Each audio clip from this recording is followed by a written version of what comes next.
Hey, welcome back to SpeedX and Overland Q&A.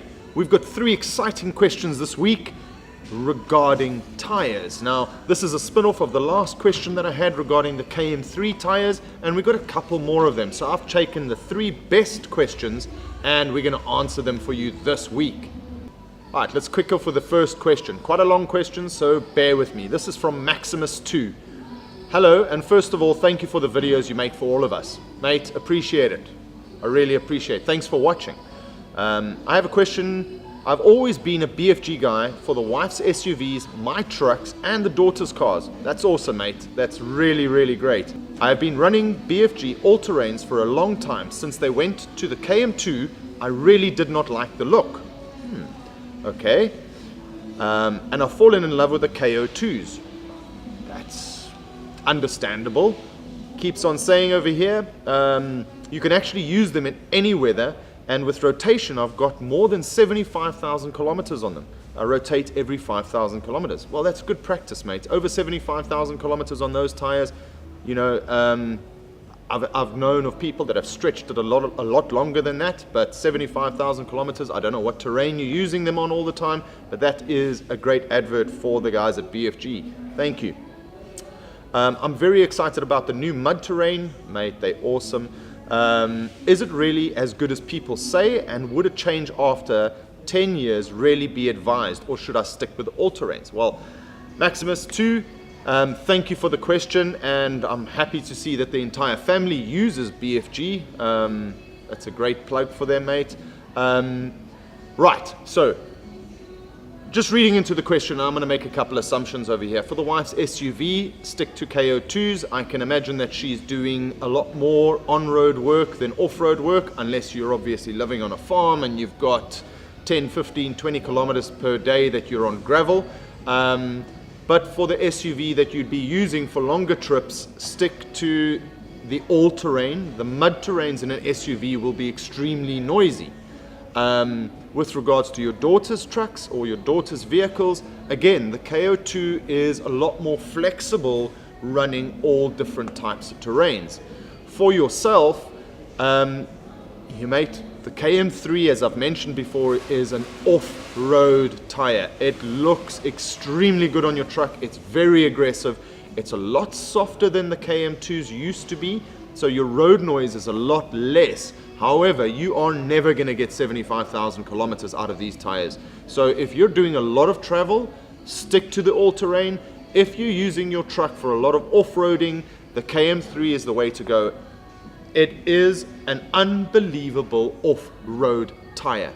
So again, stick to the principle. If you're doing 50, 60, percent on-road and only 40 to 50% off-road, all-terrain all the way. If your ratio starts getting to the 80-20 ratio and even goes for a 70-30, the KM3 is going to be a better bet, because now you're not looking for longevity of the tire any longer, you're looking for off-road performance. Now the performance of the all-terrain, the KO2, is very good. The KM3 is just that much better. So hopefully that helps you out over there. We will be doing the review on the KM3 versus the KO2 very shortly, in the next couple of weeks, I would say, and that'll give you a better indication as to where to go. But hey, shot for supporting BF Goodrich.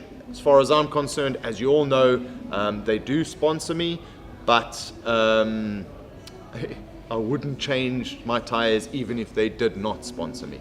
Let's move on to the next question. This is from Duncan Williams 1. Good review. Thanks, mate. Duncan, appreciate you watching the show, and I know you watch a lot of the shows, so thank you for all the questions that you normally send through. Really appreciate your support, mate. He's asking over here, is there any significant increase in the fuel usage with a heavier KM3? Now, right, so the misconception, let's start off first of all, that KM3 and KO2s are heavy tires. Yes, they are heavy tires, but they're no heavier than the competition. We've done some research into that, and with the guys from ME 4x4, they did a rather comprehensive spreadsheet before they chose to move to BF Goodrich as a preferred tire by the club. We actually came across that the KO2s were lighter than the competitors. The KM3 is obviously a newer tire, but I would go as far as saying that they're no heavier or much lighter than the competitors out there. Once again, I am sponsored by BF Goodrich, so I prefer not to compare against other brands of tires because I've obviously got my own preference. But with regards to this question, is have I seen any fuel usage or any significant increase in fuel usage versus the KO2s?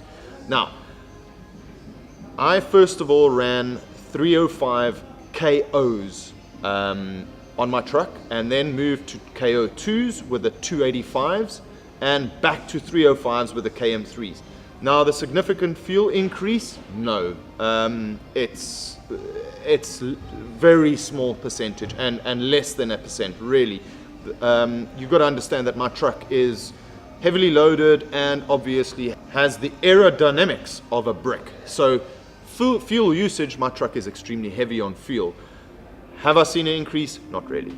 So would you see an increase if you went from a standard tire that the manufacturer puts on your pickup or your SUV and you go straight to mud terrains? Yes, obviously.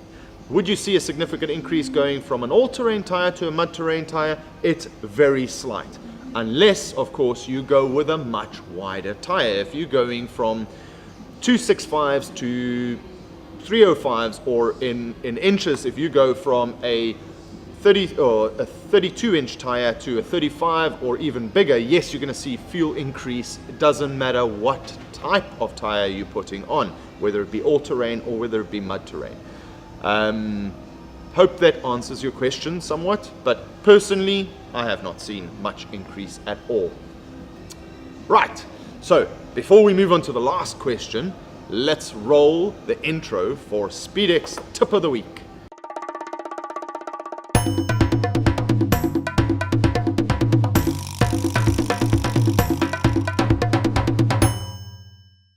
It's that time of the week again, SpeedX Tip of the Week. I'm Sean Mayer from Expedition Extreme, and here's your tip of the week. We're talking about batteries and charging your batteries.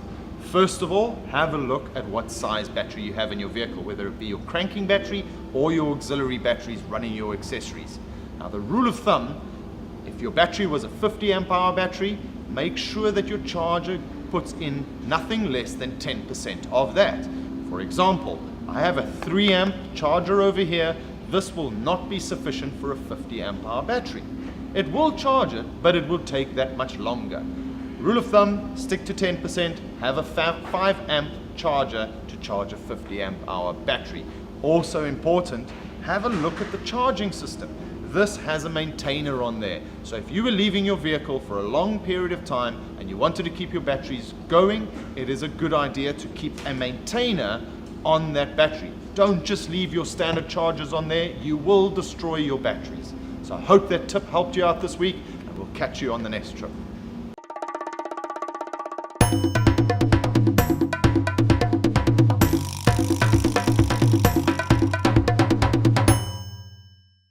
Hope you enjoyed that tip there. Come down to SpeedX and you can fulfill all your needs with regards to off-roading, vehicle, in-house, outdoor. All the little tools that you need are available in the shop, and remember to avail your discount by using the Expedition Extreme code. Let's move on to the last question. This is from Raymond Logister 3. Okay, let's put some contents to the question over here. This is again with regards to the show that we did on the KM3s. I mentioned that the KM2 was a lot harder than the KM3. So Raymond asks over here, when the KM3 are softer than the KM2, it means the KM3 wears out faster than the KM2? Right, yes. Okay, so what I mean by the KM2 being a lot harder than the KM3 is that anybody that's had the mud terrain tire, or most mud terrain tires out there, utilizing it on tar road, especially using it a lot on tar road, it gets that hard gloss basically after 5,000, 6,000 kilometers. It gets like a gloss and really becomes slippery, especially in the wet. Now, that rubber, that end piece of the rubber that's touching the surface, heats up, cools down, and that hardness over there is what I'm talking about. Now, I have not experienced that yet on the KM3s. I've taken it through a summer cycle over here where the tar temperature could reach up to 80 degrees Celsius, with the exterior temperatures being probably around about up to 50 degrees Celsius here in Dubai. So you would have expected through that heat cycle that we put the tires on right in the beginning of its life, that it would have created that shiny shimmy, and it loses the softness, the grippiness of the tire. And in the past, what I've had to do is have to do a semi-burnout to get rid of that glossiness and then restore the tire back to its original compound. I hope that makes sense. But with regards to the KM3, I have not had that yet. I can still squeeze the lugs on the KM3. They are a lot softer, and yes, you're probably not going to get the mileage out of the KM3 that you would get out of the KM2. I have not got a direct comparison, but my thumb suck would be about 10%. So that is an educated guess, not a confirmed stat from BFG. However, after 15,000 kilometers with our KM3s, I'm telling you, these tires are as soft, as squishy, as grippy as they were the day that I got them. They have worn quite a bit. I don't believe that I'm going to get more than 35,000 kilometers out of these tires. But then again, we do abuse them. So depending on the amount of abuse and depending on how you treat your tires would mean the longevity of that tire. So in essence, KM3, as far as I'm concerned, is a softer compound tire, and BFG does mention that they have gone with a slightly softer compound, but what I'm trying to mention over here is that it doesn't get that glossy, shimmy exterior on the tire as quick as the KM2s have. Then again, I haven't got that yet in 15,000 kilometers. All right, Raymond, thank you. I hope that helped you out. And guys, keep watching the show. See you next week. And remember, if it's dusty, drive it.